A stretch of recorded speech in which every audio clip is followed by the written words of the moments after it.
ZipRecruiter, the smartest way to hire. WeCrashed is sponsored by Signature Hardware. If you're looking for that perfect item to take your kitchen, bathroom, or house up a notch, head on over to Signature Hardware. They supply pieces that are more unique than the big box offerings, but not quite at the super exclusive Fifth Avenue by appointment only boutique level. You know what I mean? We were shopping for kitchen faucets and found the Royden kitchen faucet in brushed nickel.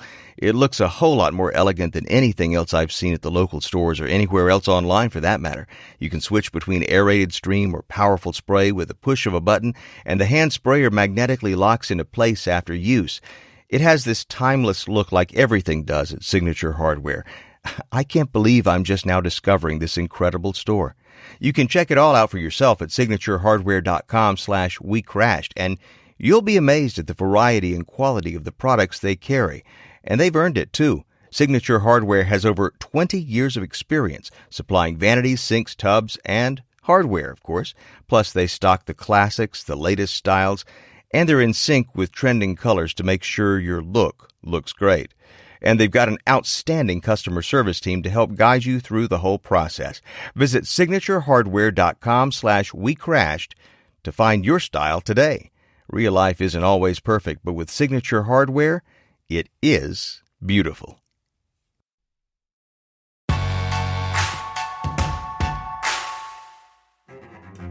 Thank God it's Monday. That was the name of WeWork's weekly all-hands meeting. It took place at WeWork headquarters every Monday at 7 p.m. It's a bunch of crotchety people out way past their bedtime talking about business, which they probably can't do because they've been working too many hours and shouldn't be anyway. Joanna Strange's first Thank God It's Monday meeting was in June 2015. Usually, Adam was the one to kick things off. Shortly after he got up there, he would yell "we" and everybody else would yell "work." So they would go, "We work, we work." And I was like, I haven't done this since I was a kid at summer camp. The company she worked for had just been acquired by WeWork, and this was the first time she'd seen the rah-rah spirit of we in action. I'm always suspicious of people who are charming because my dad liked to remind me that Ted Bundy was charming. At one point, one of Joanna's colleagues turned to her and said, "Oh my fucking God, this is a cult. Who does this? Do all the people at Deloitte go, Deloitte, right? Or Goldman Sachs. Nobody does that. Nobody does that. It's weird. It's just so weird. It felt a little cultish. Felt a lot cultish, actually. But it felt cultish and it felt slightly alien. Like we were... Those of us who were coming in, we weren't yet pod people. What we didn't realize is that everybody around us was a pod person and they had died and they had been replaced by an alien and we hadn't yet done that, but that was inevitable to happen to us. It felt like freaking Invasion of the Body Snatchers. Then, after Adam finished hyping up the team, they'd celebrated their successes. I just remember actually saying that to my husband repeatedly, like, there was gong hitting. And he was like, "Okay, why?" And I was like, "I don't know. It didn't make any sense to me. They just hit the gong. It was for somebody doing something. Why is there a gong anyway? Why do you have a gong?" These meetings were all part of Adam's goal of changing the way people thought about work. Sure, that meant employees had to stay late, but the meetings included fun team-building exercises. It wasn't supposed to feel like work. But Joanna wasn't so sure. I would say it was a means of control. You can't make sure they're working late every night. But if you have a meeting at 7 and you have dinner at 8:30, you basically trap them. But 7 to 8:30 p.m. was often just the start of the work evening. Adam would then do an executive meeting that sometimes wouldn't start until 11 and would end at like 3 a.m. I remember once hearing someone say that Miguel and Adam both got really annoyed when they were at the office once at 9 o'clock and they didn't feel like enough people were there. Instead of productivity being measured by like regular KPIs, for the two of them, productivity was measured by asses and seats at all hours of the day, which does not tell you how successful your company is. Tara Zoomer, the community manager at the Bay Area WeWork, was tired of the long hours and low pay. She started looking into what rights she had as an employee, about worker benefits, whether she was entitled to overtime pay. She even hosted a meeting with her coworkers and an attorney to talk about their options. Her managers took notice. I got, kind of cornered by my manager at that point after I had invited people. It was a couple weeks after, and she asked me if I wanted to resign. She told me that my talks about our work hours was disruptive to the work environment and that I should just keep it to myself. She said, you should just let everyone discover it on their own. Their path is their path. But Tara knew she wasn't alone in feeling underpaid. She hired a lawyer, thought maybe she could get other employees to join her cause. A few weeks later, every single WeWork employee in the United States received an email from headquarters. And the notification said, we're going to have new employee paperwork for everyone to sign. We are trying to get the company on the same page as we gear up for this next step. And we really need to do this quickly. So each office, I think, only had that team of people staying for maybe 24 hours or 48 hours. It was a quick, we're coming to collect signatures meeting. The day to sign was a Friday. Tara watched as her coworkers were called into a glass conference room, one by one. At the end of the table is one chair, a pen, and the stack of papers, and then all of your managers and HR people sitting on one side. And then it was Tara's turn to go into the conference room. I got called up by someone and went into the room and sat at the end of the table and started hearing the spiel about how this is all standard documents. We're getting everyone on the same page.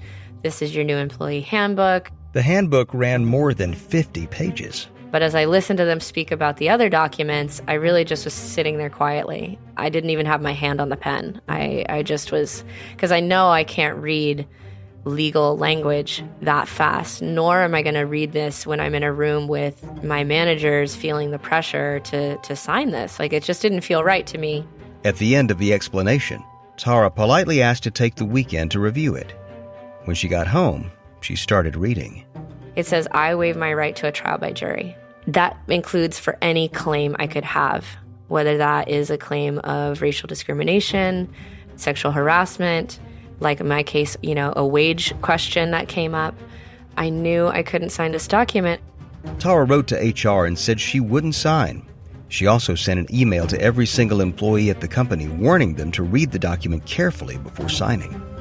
On Monday morning, she got to work early. Her email had been shut down. And my manager came in shortly after and, read me a paper that said I was being terminated. And I was told to collect my things. And I said goodbye to my coworkers on the way out, and she escorted me out of the building. 6 weeks later, Tara filed a lawsuit against WeWork alleging wrongful termination and unfair labor practices. WeWork declined to comment on the case, which has since been settled, but the National Labor Relations Board did file a formal complaint against WeWork that echoed a number of Tara's allegations.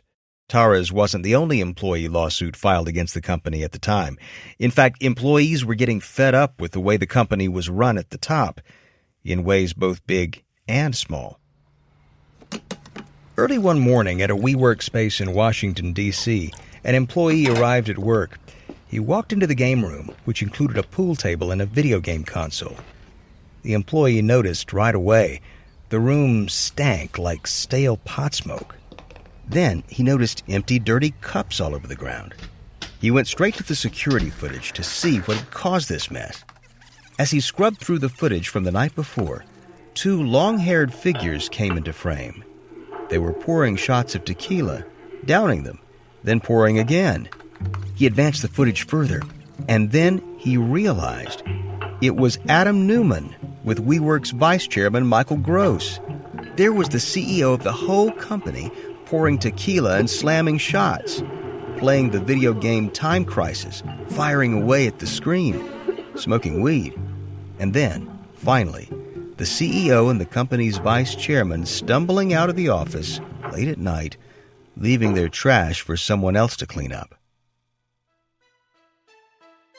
All of this behind-the-scenes drama might have spelled trouble for Adam, but instead, he was about to meet someone who saw himself as a visionary just as much as Adam, who was even more colorful and would provide WeWork with even more rocket fuel for their seemingly upward trajectory. He said, Masa from SoftBank, when he met him, said, Adam, I like you. You're crazy. The only thing I wish were different about you is that you're not crazy enough.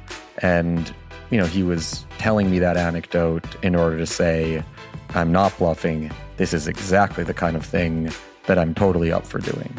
You could argue that SoftBank was the worst thing that happened to WeWork because drunken sailor doesn't even begin to describe the carelessness and the recklessness regarding the approach to spending money.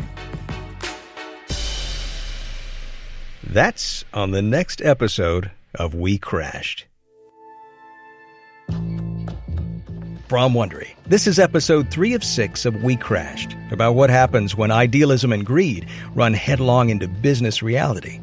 You can subscribe to WeCrashed on Apple Podcasts, Spotify, or wherever you listen to podcasts. If you want to hear more great business stories, you can subscribe to another Wondery podcast I host called Business Wars, which takes you inside some of the greatest corporate rivalries of all time. And you can get access to both series ad-free on Wondery Plus at Wondery.com/PLUS. If you like what you've heard, we would love it if you could give us a 5-star rating and tell your friends how to subscribe. Another way to support us is by answering a short survey at Wondery.com/survey. I'm your host, David Brown. Natalie Robomed wrote this story. Heather Schraring reported this story. Sound design by Jake Korski. Our consultants are Corey Weinberg for The Information and Scott Galloway. Additional reporting by Sarah Kessler. Our associate producer is Caleb Bissinger. Our executive producers are Jenny Lauer-Beckman, George Lavender, and Marshall Louie. Created by Hernan Lopez for Wondery.